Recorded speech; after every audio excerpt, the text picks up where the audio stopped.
All right, I think we're going to go ahead and get started now. So I want to start off by saying thank you everyone very much for attending today's webinar. This is our second installment of our IMAP monthly webinar series for 2025. And today's topic is going to be how to host your own iMapInvasives training.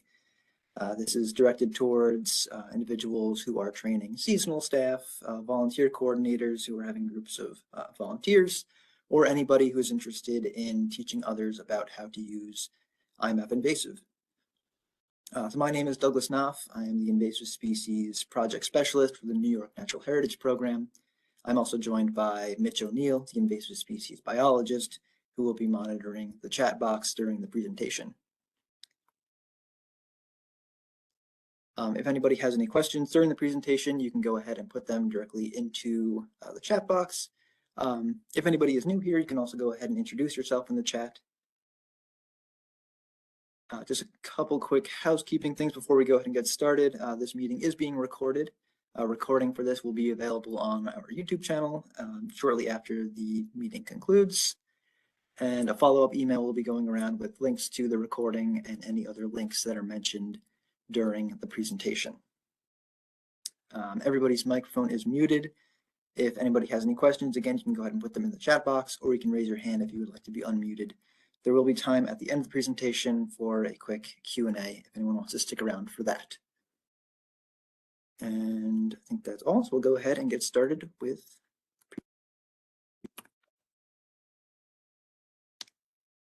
So the presentation is going to be in two main sections. First off, we're going to go through the content of what constitutes an iMapInvasives training. Most of this is based directly off of a template that we have available on the iMapInvasives website. And then the second portion of the training is going to be tips and tricks for how to deliver an iMapInvasives training to your audience. So we start off by just kind of going over who we are. So iMapInvasives falls under the New York Natural Heritage Program. This organization exists to facilitate the conservation of biodiversity in New York State. They are mainly the record keepers and data collectors for the rare, threatened, and endangered species and ecosystem types of New York.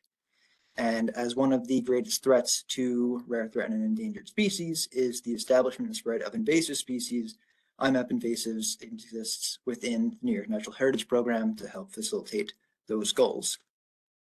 On top of having the iMapInvasives database and data collection tools, the Invasive Species Database Program also has a few other tools like the Watercraft Inspection Survey Program, or WISPA, as well as some data analyses tools. So we start off by defining what an invasive species is. So in order for a species to be considered an invasive, it needs to hit two key points: that it is a non-native species and it is negatively impactful. A non-native could mean it is from the other side of the globe, or it could mean that it is from a neighboring state. There's even cases of species that are considered native in southern parts of New York, but act as invasive species in northern parts of New York where they are not usually found. And then it has to be negatively impactful for the environment, the economy, and human health.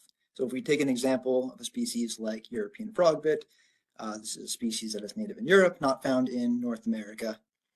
Harmful to the environment, it can clog up waterways and outcompeting native species and lowering biodiversity. Economic harm, it can cause declines of fisheries, or it can have negative impacts on recreation. If a water body is frequently used for things like kayaking and there's an infestation of European frogbit, then all of a sudden this recreational opportunity is not available anymore, which can harm local economies. And human health. This can be a direct harm to human health, like a species with thorns or a sap that burns your skin, or it can be more of an indirect harm to human health. If a water body is utilized by a community for clean drinking water or as a source of food, and an invasive species moves in and kind of disrupts that fragile ecosystem, this can have negative impacts on human health.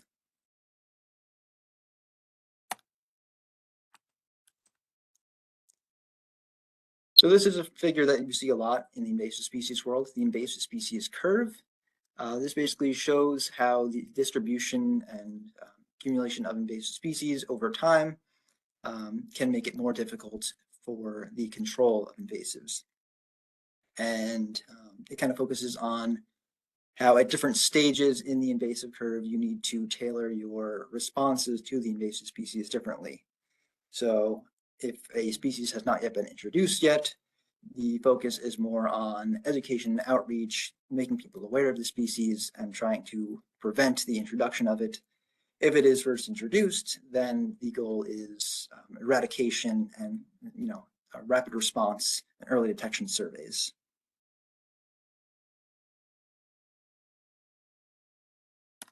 So the distribution is very important for us to know so that we can tailor our management to these invasive species in different ways. I have here a map of the tree of heaven distribution, all of the data that we have in the iMapInvasives database for this species. And you can see here it's common in some of the southern or western parts of the state. So areas like that, it would be considered, kind of higher up on that invasive curve, where asset-based protection or long-term management would be more appropriate. But in places like the Adirondacks or northern New York, where it is not yet established, the key factor for it would be kind of educating people about it, educating about spread prevention, and trying to prevent it from being established in this area at all.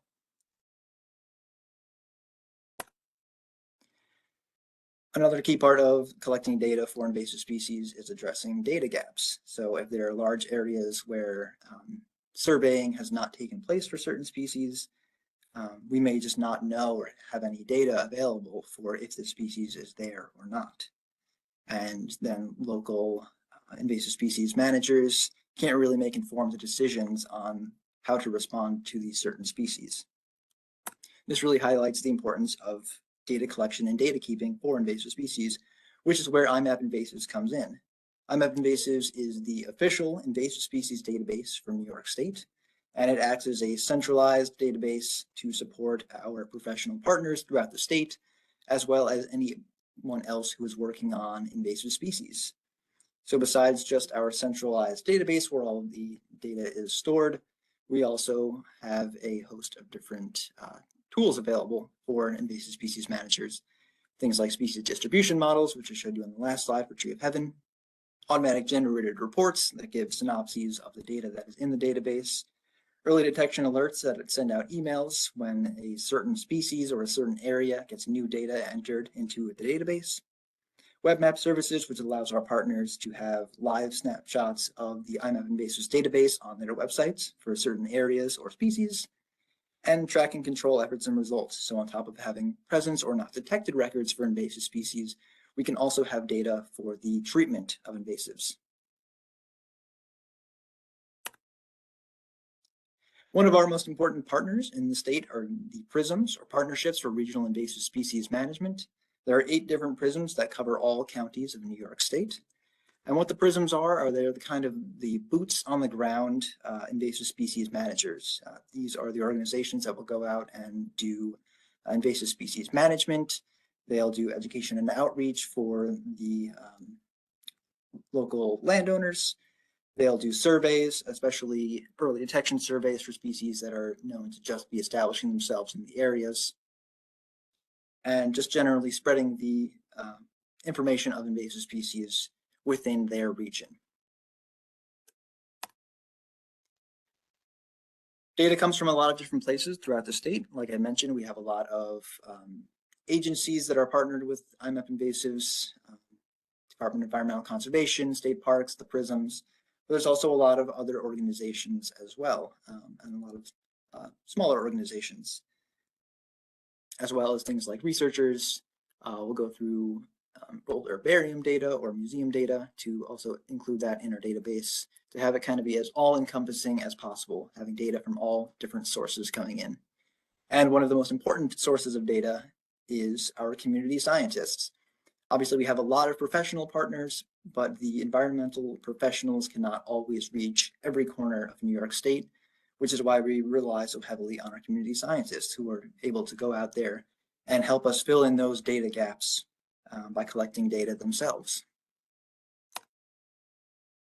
And one thing to note about this data that is collected by our community scientists, any data collected comes into the iMapInvasives database as unconfirmed, and it is always reviewed by one of our identification experts, just to make sure that the data coming in is as high quality as possible before it shows up on the database. I also want to make a distinction between the iMapInvasives database on the web interface and our mobile app data collection tool. So there's a host of different data collection tools that iMapInvasives offers, but for the sake of this training, we're going to be focusing just on our mobile app. Starting off with our web interface, this is sort of a two-way street of data coming into the database and information going out of the database. So you can put data directly into the iMapInvasives database using the web interface in form of point line or polygon data. You can do presence, not detected, or treatment data. It allows you to view the entire database, manipulate what data you are seeing, and kind of filter through different species or locations, and allows you to utilize a lot of those tools that I mentioned earlier, like automatic generated reports and things like that. This requires internet connectivity. Again, this is a live view of our entire database, so you need to be on either a computer or a internet connected device in order to view the database. For the iMapInvasives mobile app, this is more of a one-way street. This allows you to collect invasive species data out in the field and then upload it into the database, but you cannot directly access the database using the mobile app. The app allows you to record data in the form of a single point, and it allows for presence and not detected records. After the mobile app is set up as well, you do not need to have any sort of internet or cellular connectivity in order to use it. There's also another one-way street moving out of the database. This is information that's provided from the database directly to users in the form of those email alerts or web map services that I mentioned earlier. So you can get information on what's in the database, but you cannot directly interact with it. So the first thing we'll go ahead and get started with is how to set up an account with iMapInvasives. So this all starts at our homepage at nyimapinvasives.org. In the upper right corner of that page, we will have a login button, and if anybody would like to follow along during this, you are absolutely welcome to. Once you click on the login button, there's two options. You can either log into an existing account if you already have one. If you haven't logged into it in a while, you can recover your password and have your account reset. If you know you have an old account that you haven't accessed in a while and you're unable to get back into it, or you've since changed a email address that is associated with it, you can also reach out to us directly and we can help you get into an old account. The larger box below that is for signing up for a new account. And this is a very simple process. All you need to do is enter your name, email that you want associated with an account, the password, and the jurisdiction that you are operating in, which is just the state that you plan to collect data within. After you hit join, you'll have an email sent to the email address that you listed with our user agreements. You accept those user agreements and your account is considered active. The account will not be able to be logged into until you accept those user agreement terms. The email with the terms is also good for 1 week. So if a week goes by without accepting those terms, the link does expire. And in that case, you just need to reach out to us and we can send you a new link. So after your account is fully set up and you accept the user agreements, you can go back into this page on the top bar there and log in to iMapInvasives. And this is the screen you'll first see when you log into iMapInvasives. There's the map view behind, and there's a little pop-up window that just tells you the last time that iMapInvasives was updated. If you haven't been on the website since it was last updated, it's always a good idea to clear your cache so that the website operates as smoothly as possible. Once you are fully into the online database, there's a number of different tools on the page that you can interact with. The main menu that allows you to get into your account settings, your preferences. It also allows you to set up things like email alerts, access your organizations or projects, which we'll go over a little bit more in a bit. There's navigation tools for moving around the map view.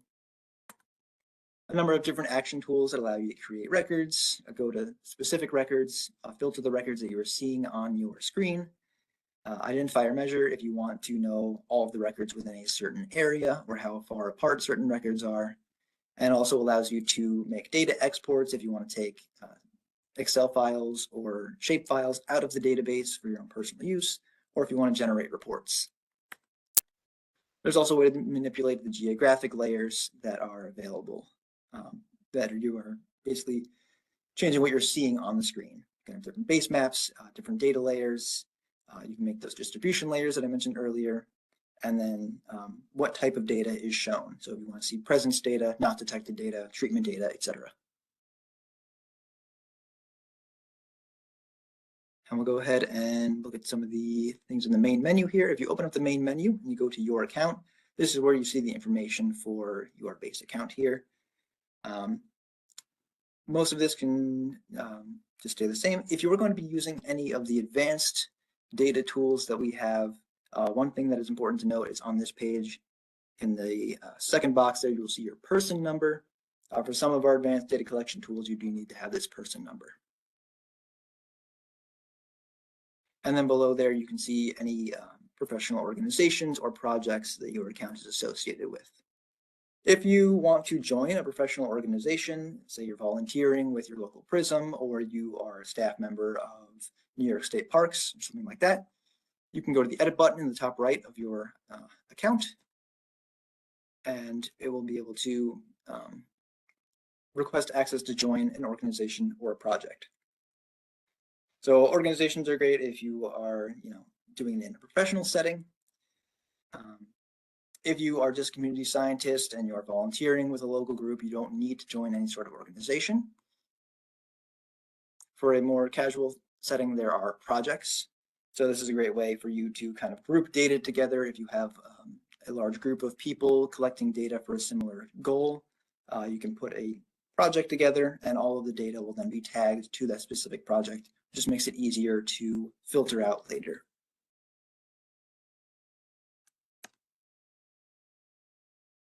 So again, for trying to join an organization, go to that edit button in the top right of your account profile. There'll be a button to request to join an organization, and a little drop-down menu and a box where you can type in the name of the organization will show up, and you can type in the name. And you can request to join. If there is an administrator for that organization, they will get a notification and be able to admit you into the organization. If an organization doesn't have any members or there isn't an active administrator, somebody at iMapInvasives will get a notification that you're requesting to join, and we will allow you to join this organization. If you are a professional and you're interested in creating your own organization that might not be represented in iMapInvasives, you can also reach out to us and we can create a new organization for you. Another option in the menu button there is setting up email alerts. This is great if you are trying to get information, up-to-date information on when data is coming in for, again, either a certain species or into a certain area. These email alerts are fully customizable for whatever you want to have them set up for. So an example of such is having an alert for European frogbit every time it shows up in the capital region PRISM. You can have alerts set up also for your own data. So if your data is confirmed by an expert, or if it's added to an organization or a project, you can get alerts for those as well. And we have help docs available that outline the entire email alert process.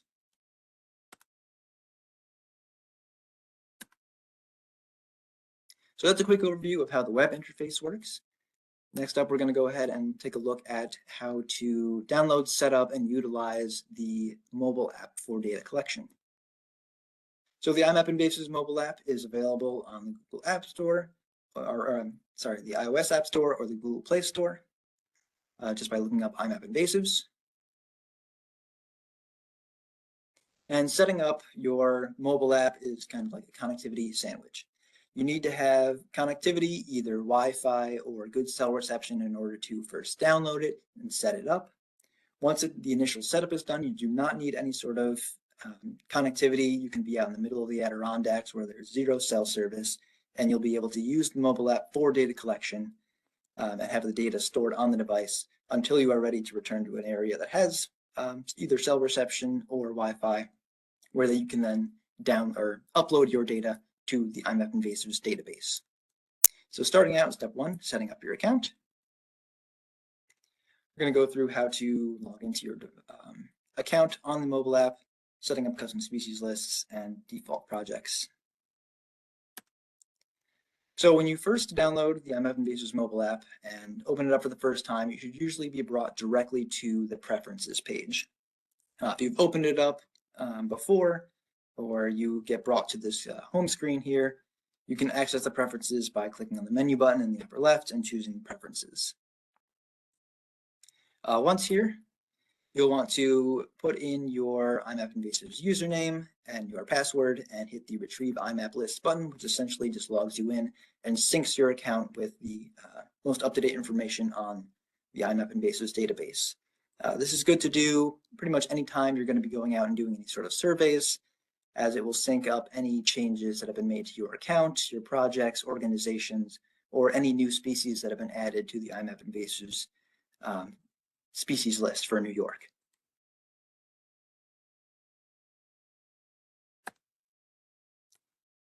Further down on the preferences page, there's several other options, most of which can stay default, but there are a few things that could be helpful for data collection.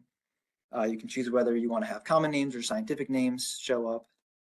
And one of the most important things that you can utilize here is the custom species list.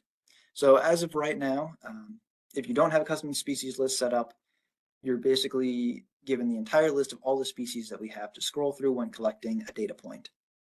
If you know that you're going to be looking for a small handful of species, or maybe you only know about a small handful of species, you can select those on a custom list, and only those species will show up as options when you are collecting data. So setting this list can make it a little bit easier if you're going to be data collecting. So for instance, if you're going to be going out and looking for, a few species like your frogbit, jumping worm, tree heaven, and water chestnut, you could do so. And having a fake species for testing is a good one to have on this list as well, just to make sure that your mobile app is working properly before you go out into the field. And since it is called a fake species for testing, this also shows up as the first species on the list, even if you don't have the custom species list turned on. All the other defaults are fine for the other options in the preferences menu. If you are part of a project or an organization, you can set them up here as default projects or default organizations. And this basically means any data you collect will automatically be tagged to that project or organization. If you don't see your organization or project here, going back and trying to retrieve IMAP lists again might help to have them show up. And then once you're finished with all the preferences, make sure you hit save to save all of your changes. So after that, your mobile app is completely set up. You are now prepared to go out into the field and collect invasive species data. So what we're going to do is go through how to utilize the iMapInvasives mobile app. If anybody would like to follow along, we can go through taking a fake species for testing record.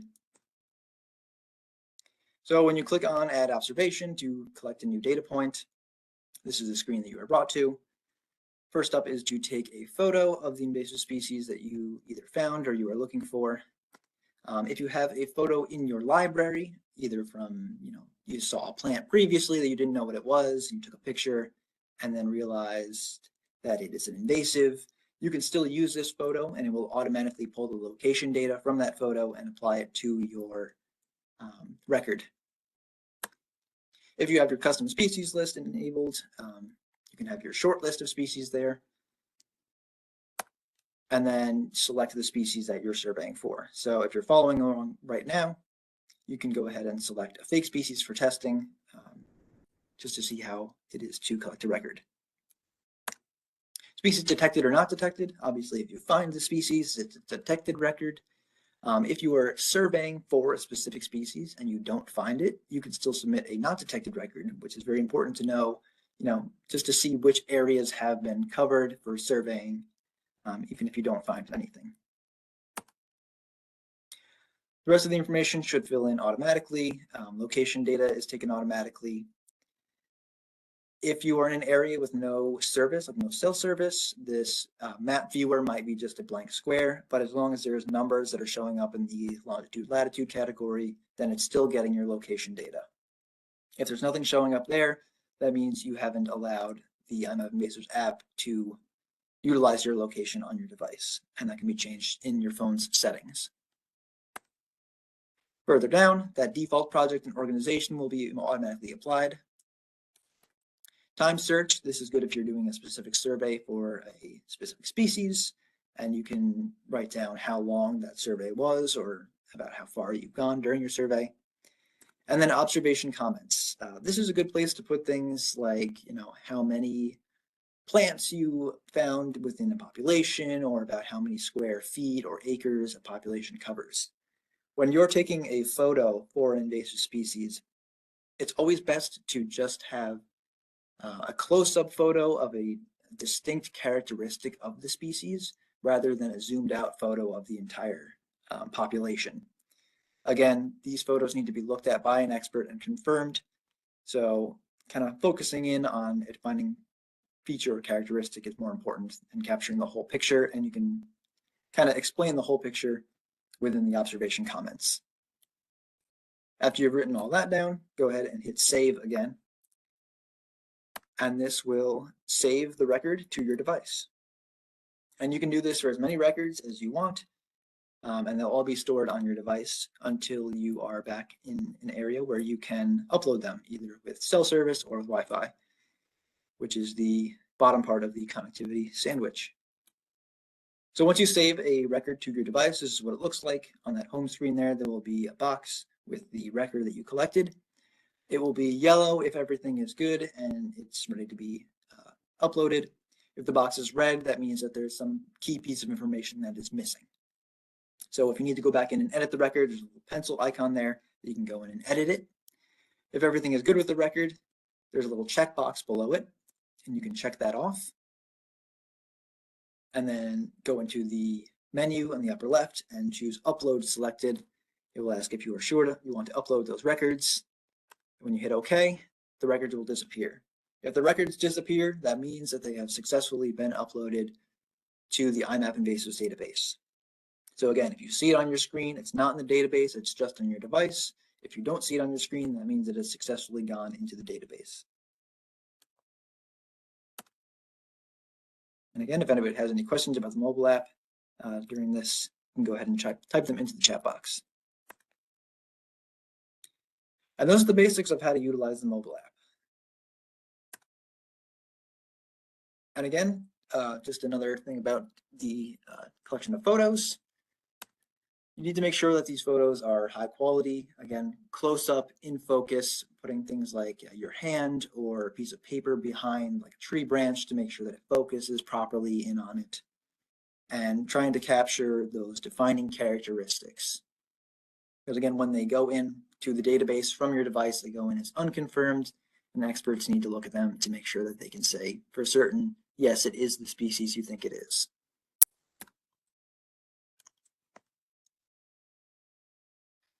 So then once you upload your data from the mobile app onto the database, you can go back onto the online web application version of the database, and you can take a look at your data. You can utilize it, filter through it, utilize the different tools that are available.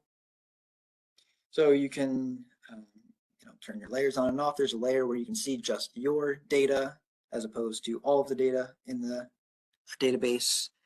You can make reports or exports with your data, make those automatic generated distribution maps with it, and basically utilize it in any way that you see fit.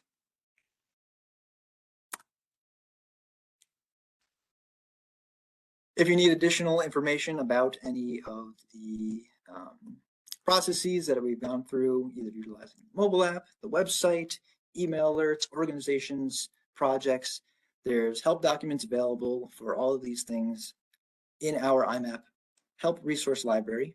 This can be found at nyiMapInvasives.org. There's a button in the top right hand corner of pretty much any page that has a link directly to it. You can also go into the resources tab, and there is a link directly to it there as well. There's also additional help resources available on iMapInvasives.org for the network state. So that's for things that will apply to any state within the iMapInvasives network. And of course, if anybody ever needs any assistance with things that you are not able to find within our help resource library, you can reach out to us directly at imapinvasives@dec.ny.gov. So that's a quick overview of what sort of content we will go over during an iMapInvasives training. And then next up will be the just sort of tips and tricks on how to most effectively deliver an iMapInvasives training. And that's broken down mainly into 3 different components: before, during, and after presentation.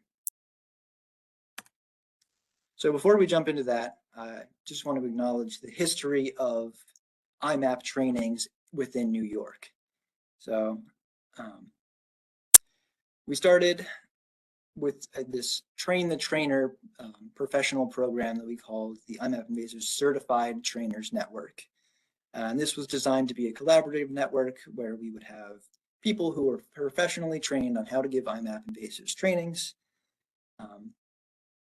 This was established by Brittany Rogers in 2017.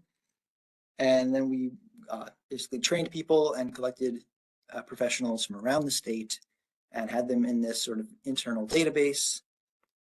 And these individuals would be tasked with giving these iMapInvasives trainings. And during its run from 2017 to 2024, we had hundreds of trainings with many thousands of people that were trained all across the state. As iMapInvasives grew and kind of became this household name in New York invasive species data collection, we couldn't really keep track of who was conducting these trainings. We knew a lot of our professional partners were conducting trainings on their own, like the state parks and the prisms and such.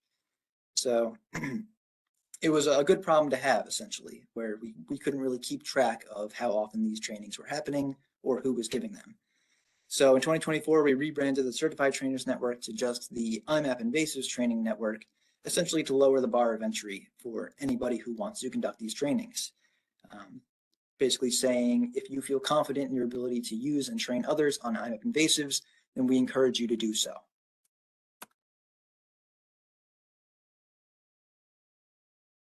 So for how to hold the training, the first step is attending a training, either a training webinar or watching a recorded training. So like this webinar right here. And then implementing a plan for how you intend to conduct the training. So we have a pre-training form that you can fill out. Again, this is sort of a leftover from the Certified Trainers Network. It is an optional form. This is basically a way for you to reach out to us if you need any sort of assistance or you just want to let us know that you're going to be conducting a training. Next, host your training, and then after you've hosted it, filling out a training follow-up form. Again, this is optional, but we do still like to include these metrics in like our quarterly reports and annual reports. It's just a quick way to let us know how your training went, how many people attended it, things like that. So again, those 3 main components of planning: before training, giving the training, and evaluating how the training went afterwards. So preparing for a training should usually happen 4 or more weeks ahead of when you intend to give the training. This gives you enough time to think about the details, like where you want to have it, when you want to have it, and what sort of information you want to cover. It's important to think about what your audience is going to be, what sort of resources you'll have available to you, if it's going to be an indoor or an outdoor training, if it's going to be in person or held virtually, and then what sort of partners you'll be able to give the training with. Coordinating with partners is always a really good idea for these sorts of trainings, either sort of collaborating with local organizations or collaborating with iMapInvasives directly, just to help make sure you get the most the most up-to-date information, and just having someone there also to assist you during your trainings. It's always a good idea to set up a pre-registration form so you can get an idea of how many people are interested and to see if any sorts of scheduling conflicts would come up with the dates that you've initially chosen. It also gives you enough time to advertise for your training, posting it on things like social media, letting IMAP or your local PRISM know about it so they can also help promote it, or other relevant partners within your region. As you approach closer to the training, finalizing your presentation that you're going to be given, either a PowerPoint or an in-person presentation. Again, most of the information that was covered in the first half of this training is available on our website in the form of a PowerPoint template. Downloading any sort of training documents that you might want to utilize during the training. Practicing using iMap so you're familiar with the online interface and the mobile app in case you need to assist anybody. Reminding everyone who's going to be attending the webinar about a day or two ahead of time. And also encouraging people to create their accounts and download the mobile apps ahead of the training. This can often be done very quickly ahead of the training, and this just helps to make sure that there's, the beginning of the training can be given smoothly, and you don't have to spend too much time helping people set up their accounts and things like that. It's also important to note that you can use the mobile app without having your account fully set up. If you download the mobile app, you're still able to collect data on it without an account. You just can't upload the data yet. So even if somebody is having trouble getting their account set up, as long as they can download the mobile app, they can follow along with any sort of in-field training or fake species record collection training.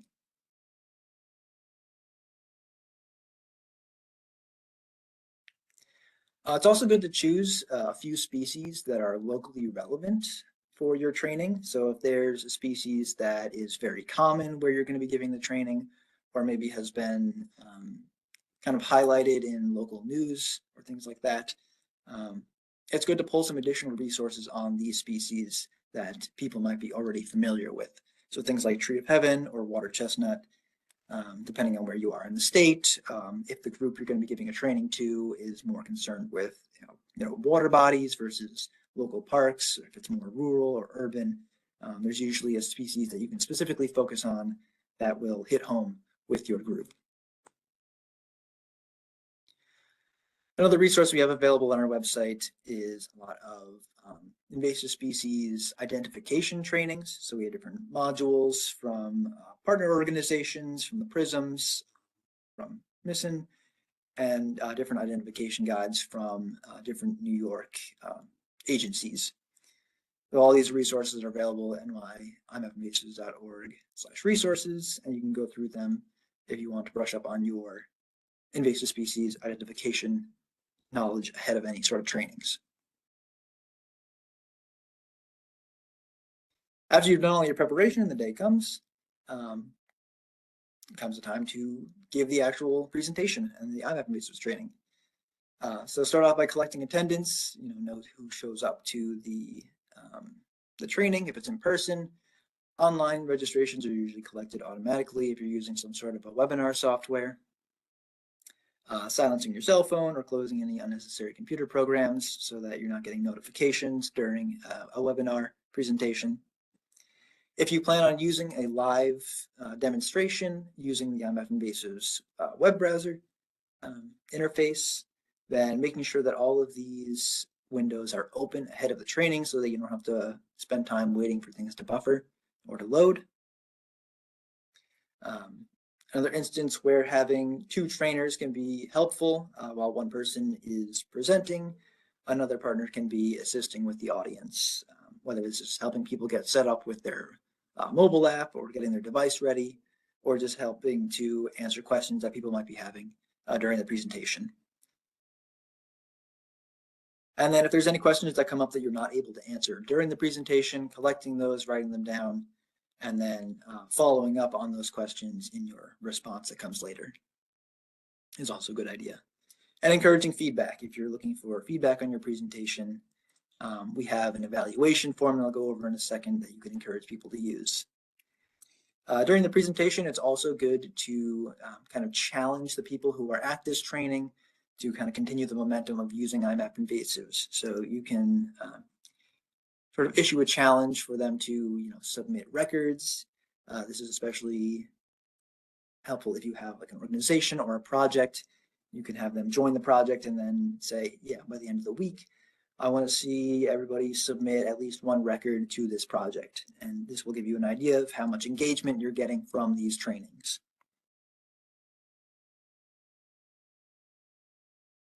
So then after the training comes evaluation. So you can submit your own evaluation in the form of that post-training detail form. Again, this is just information pertaining to how many people were at your training, what sort of tools you train them on. This is optional, but kind of gives us a good idea of what sort of trainings are happening around the state. You can also send us Excel sheets of your attendance, and we can run metrics as well. If you want to know within the first month how many of the people who attended your training actually submitted data, you can send us your attendance records, and we can let you know how much engagement you got from that training. After the training as well, it's good to send a personalized thank you email to all the attendees. Like I had mentioned, sending things like answers to questions that came up during the presentation, or if you mentioned any specific documents or links, it's good to send those along as well. And then we have a training evaluation form, which is available for the people who received the training to kind of give their opinion on how the training went. And then reviewing your own notes on how the training went. Think about what went well, what could be changed for the next training. If it's a webinar, consider recording the webinar. As painful as it can be to go back and listen to your own voice in a recorded webinar, I can attest that it can be helpful just to see what could go better. And all this information helps you prepare for your next training. Just a few additional tips for specifically for webinar trainings. Considering what sort of software you're going to be using, whether you have access to a WebEx or a Zoom account through a professional organization, or if you have to utilize free services. This can also be a good opportunity for partnering with other organizations that might have access to professional accounts for things like Zoom, which will allow for larger groups or longer meetings. Doing training ahead of time with a partner organization just to work out any sort of technical kinks that might come up along the way, making sure your audio is good, how you're going to be doing screen sharing, how you're handling muting and unmuting participants. If you have multiple presenters, deciding how you're going to do the screen share, if you're going to have one person sharing a screen while the other person presents, or if you're going to swap out. It's usually easier to just have one person share, and then when a second person starts presenting, they just indicate when they want a slide changed or things like that. And then whoever is not doing the presentation can monitor the chat box for any sort of questions that come up. And then if you have any handouts that you intend to give during a presentation, you can still send those along as either a link in a live chat or during an email, or in an email after the training is completed. It's also important to be patient and be prepared during webinars. Starting 2 to 3 minutes after the official start time is usually a good idea for those who wait until exactly 1 o'clock to click on the link and then realize they have to download software and then log into an account, and they might be showing up a few minutes late. There's always the possibility of technical problems. If you work in an office building and the internet always cuts out at 5 o'clock on Mondays, don't start your webinar at 4:30 on Monday. If you're going to be doing a live demo, it's always a good idea to have screenshots as a backup because, again, anything can happen. Website could suddenly go down, the internet could suddenly cut out, and just having something available in place of that live demo is always a good idea. Some people might have some troubles ahead of time, especially if you are giving information on creating an account or downloading an app. Another good idea to do that ahead of time just to make sure that these issues don't come up during a presentation. And then utilizing webinar software. This is especially important when you're considering what your target audience is. If it's younger people, they typically have less issues with utilizing these kind of webinar softwares, but if you have an older group, they might not be as familiar, and you might have to give a little more detailed guidance on how to utilize this software.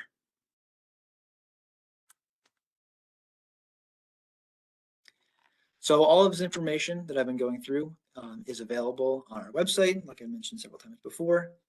On our training page, you go to our homepage, our training tab. Under the iMapInvasives Training Network, we have a list of all the documents that I've mentioned, the pre, post training forms, the evaluation forms, links to the help documents, that PowerPoint presentation template that I mentioned. Everything is available on that network or on that training site.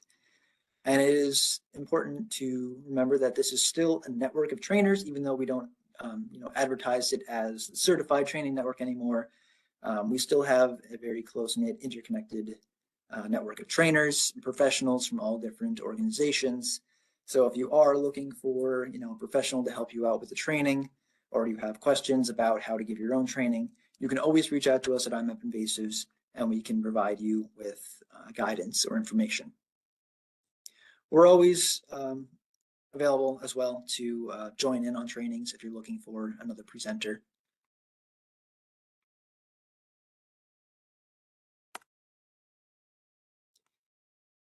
Another good thing to remember is we are available to help promote any sort of trainings. So over on the right side there, these are just a few screenshots from our social media pages. A lot of times when we are going to be giving presentations, we'll promote our own, but also on the bottom there with the spotted lanternfly, if we're giving kind of co-presentations with other departments like Department of Agriculture and Markets, we'll promote that as well. So if you're going to be working with another professional entity, giving them sort of a social media page that you could shout out or they could shout out, then that's always a good idea.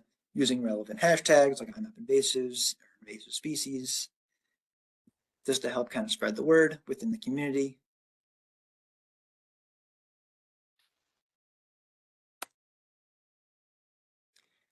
And then gauging what sort of professional level your audience is going to be at. So this training was mostly concerned with the iMapInvasives online interface and the iMapInvasives mobile app, but there are a host of other data collection tools that we have available, most of which are a bit more advanced, but depending on your audience and what their needs are or what their professional capabilities are, you might consider promoting or training on some of the other tools that we have available.